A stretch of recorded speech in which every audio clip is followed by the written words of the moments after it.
Hello అండి, good evening. మళ్ళీ మా రోజక్క కొన్ని ప్రాసలతో ముందుకు వచ్చేసింది అనమాట. ప్రస ముందుకి ప్రస్ నాకు కూడా ప్రాస వచ్చేస్తుంది.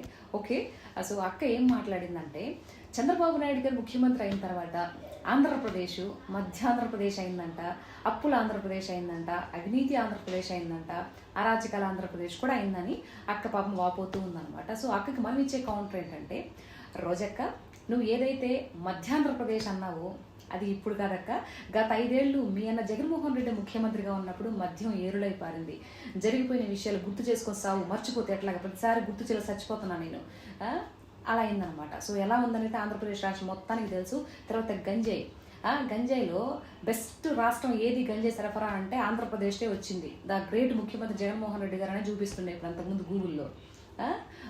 ఇప్పుడు ప్రభుత్వం వచ్చిన తర్వాత, టీడీపీ ప్రభుత్వం చంద్రబాబు నాయుడు గారు ముఖ్యమంత్రి ప్రమాణ స్వీకారం చేసిన తర్వాత ఎవరైతే ఈ గంజాయి సరఫరా చేసే వాళ్ళు పట్టుబడిన వాళ్ళకి పారితోషికం కూడా ఇస్తానని కూడా అనౌన్స్మెంట్ చేసి కట్టుదిట్టం చేశారు.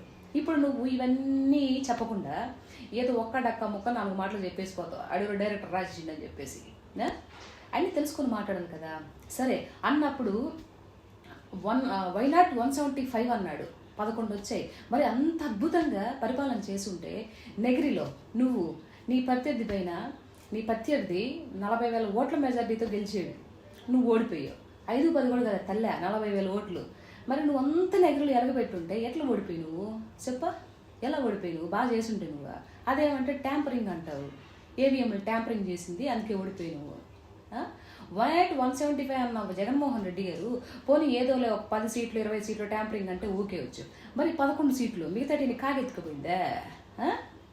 ఏదైనా మాటలు మాట్లాడడానికి కూడా అసలు భలే వచ్చేస్తాయి అక్క. మీకు ఎక్కడి నుంచి పట్టుకుని వస్తారో ఏమో కదా.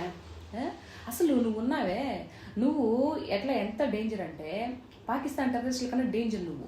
ఈ రాష్ట్రంలోనే ఉంటూ ఈ రాష్ట్ర ప్రజలకి ఇప్పుడున్న ప్రభుత్వం ఎంత మేలు చేస్తుందో అవి చెప్పకుండా ఎంతో ప్రగతిపదంగా ముందుకెళ్ళిపోతున్న రాష్ట్రం మీద ఒక్క బురద జల్లి చేసే ప్రయత్నంలో ఎప్పుడు ముందుంటావు చూడు. నువ్వు చాలా డేంజరు, రాష్ట్రానికి డేంజర్ నువ్వు.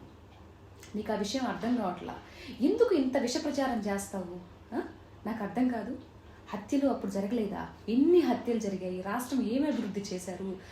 మన రాష్ట్రానికి అసలు రాజధాని లేకుండా అసలుకి ఎంత నీచంగా పక్క రాష్ట్రాలు కూడా మాట్లాడుకుంటుంటే, మీ రాష్ట్రానికి రాజధాని లేదు ఏంటి అని అంటే 5 సంవత్సరాలు వేస్ట్ చేసి మళ్ళీ ఈరోజు ఎలా నోట్లో నుంచి మాటలు వస్తున్నాయి మాట్లాడడానికి? మీరు ఏదో పెద్ద అభివృద్ధి చేసి ఏదో పెద్ద స్వర్ణాంధ్రప్రదేశ్ చేసినట్టు ఎందుకు ఈ బిల్డప్లన్నీ? ఇలా మాట్లాడబాకు. ఉందాతనంగా మాట్లాడు, ఉందాతన రాజకీయాలు చేయి నువ్వు, సరేనా? సరే.